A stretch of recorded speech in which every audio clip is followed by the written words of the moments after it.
चतुरस्त्रमण्डलं कृत्वा तदुपरि नैवेद्यपात्रं निधाय गायत्रीमन्त्रेण पात्रान् सम्प्रोक्ष धेनवाः अमृतेकृत्य ऋतन्त्वा सत्येन परिषिञ्चामि नैवेद्यं निवेदयामि।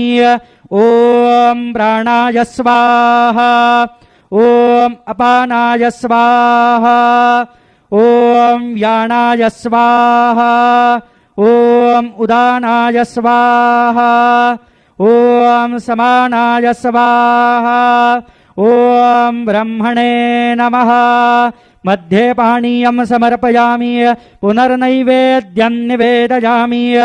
ॐ प्राणाय स्वाहा ॐ अपानाय स्वाहा ॐ व्यानाय स्वाहा ॐ उदानाय स्वाहा ॐ समानाय स्वाहा ॐ ब्रह्मणे नमः।